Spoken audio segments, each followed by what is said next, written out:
Est-ce que vous vous souvenez de la psychanalyste qui est passée sur CNews pour expliquer que Owen, il a beaucoup trop joué à Fortnite et que c'est pour ça qu'il a tué Louise et que les jeux c'était extrêmement dangereux, etc.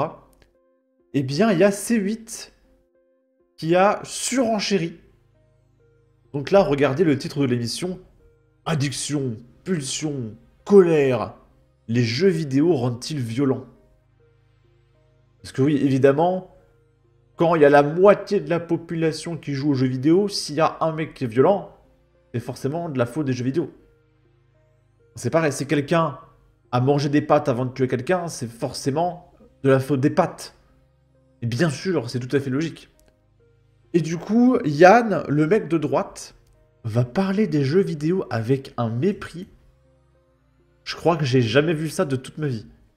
Il explique que tout adulte de plus de 25 ans qui joue à ça, en parlant des jeux vidéo, c'est-à-dire qu'il dit même pas jeux vidéo, il dit ça là, ce truc là, ça, est un demeuré.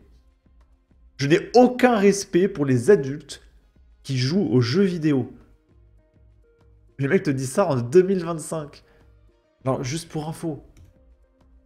Le mec vient d'insulter tellement de Français dans le plus grand des calmes.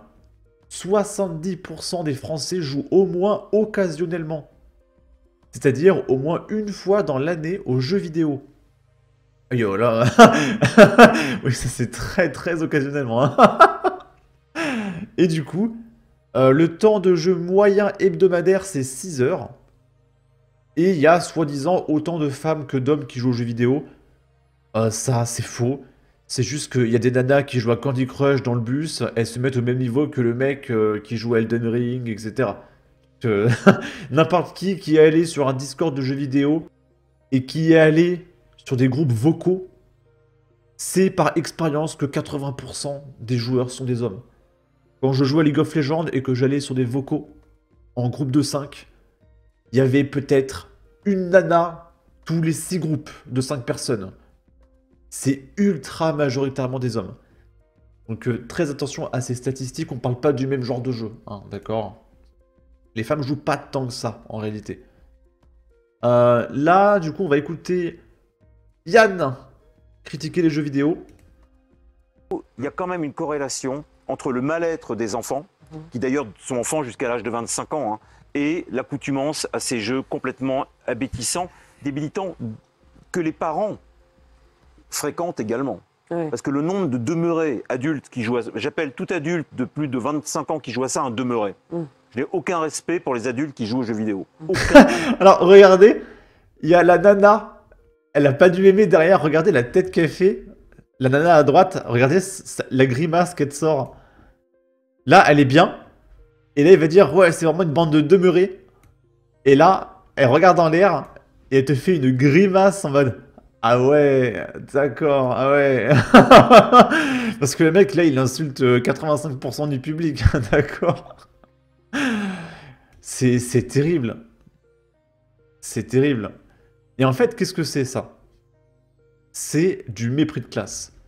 Parce que quand t'es un riche bourgeois, tes passe-temps, c'est pas de lire des mangas à 6,90€, c'est pas de regarder Netflix où l'abonnement c'est à 10€ par mois, et c'est pas de jouer à des jeux vidéo qui coûtent 40€.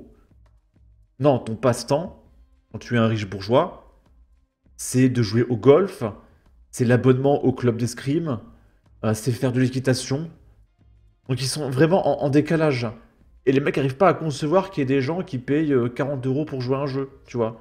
Pour lui, un jeu, c'est son club de golf à 7500€, etc. Il comprend pas.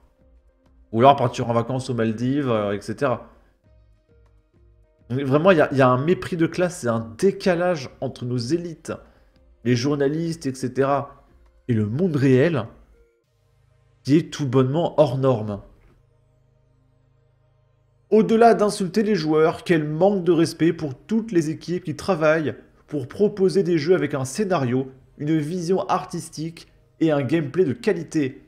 Quand je vois le niveau des émissions de C8 et un jeu comme The Last of Us. Moi qui pensais qu'on avait atteint le sommet du pire, avec la psychanalyste qui comparait les joueurs à des camés en manque de coke, c'était sans compter sur Yann Moa, qui ouvre son grand claque-merde. En tout cas, ravi d'être un demeuré. On va continuer à jouer à ces jeux et à être stupide. Yann Moix qui traite les adultes joueurs de jeux vidéo de demeurés. C'est l'équivalent intellectuel d'un type qui s'énerve parce que le monde avance sans lui. Difficile de ne pas voir derrière cette sortie méprisante l'angoisse d'un homme qui a raté le train de la modernité et qui préfère insulter plutôt que comprendre. Les jeux vidéo sont aujourd'hui un médium culturel majeur, un secteur plus lucratif que le cinéma, un terrain d'innovation. Alors pareil, les riches bourgeois, ils vont pas au cinéma. Je crois qu'ils payent 8 € pour aller au cinéma. C'est fou. Eux, ils vont carrément dans les avant-premières, à Cannes, etc., regarder des films que personne ne regarde. Et après, quand ils sont dans des réunions, là, entre bourgeois, oh, vous avez vu le dernier film de un tel que personne n'a vu? C'est terrible, hein.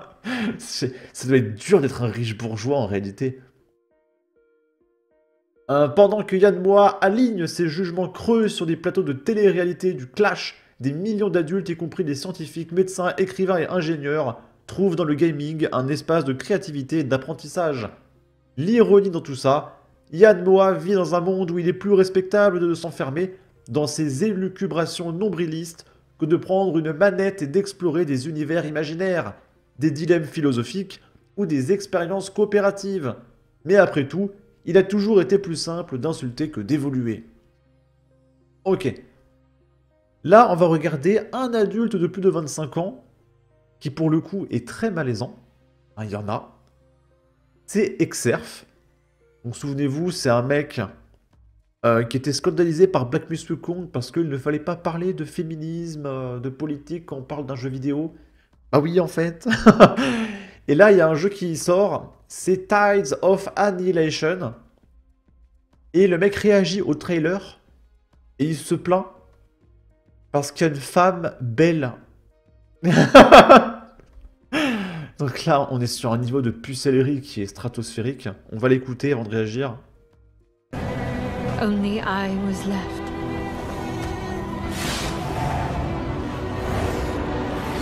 Sérieusement? That was a fatal mistake.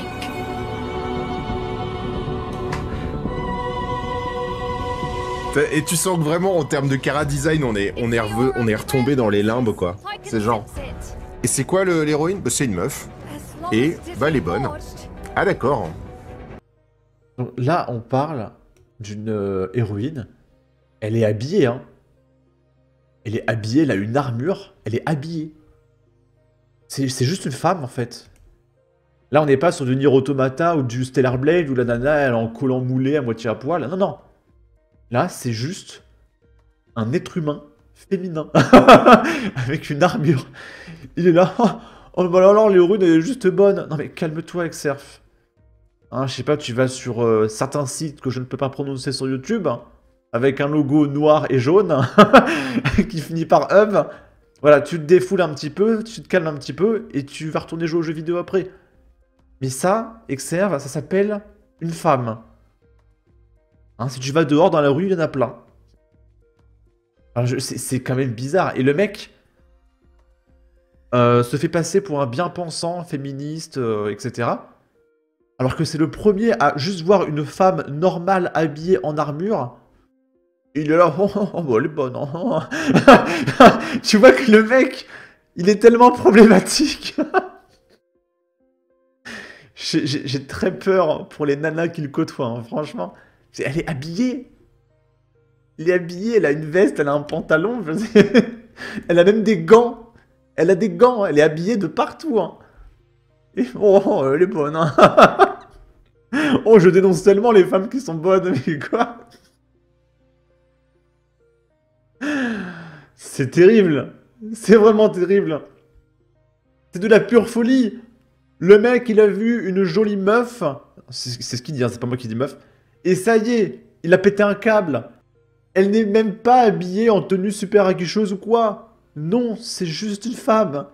C'est comme si tu te plaignais de Clive dans FF16 parce qu'il est beau gosse. Il préfère jouer avec sa vieille daronne. Parce que Exa, il voudrait quoi? Que ce soit une non-binaire avec le crâne rasé, chauve. Il faut vraiment que ce soit quelqu'un de répulsant. Il faut pas que ça l'excite en fait. Si ça l'excite un peu trop, non, c'est pas bien. Donc voilà, il sait pas se contrôler, Exerve, c'est assez spécial. Là, il y a des mecs qui m'ont critiqué.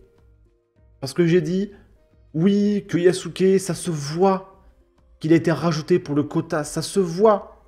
Parce que tout le gameplay tournait autour de Naoe. Elle était travaillée, elle faisait des roulades, elle était fluide.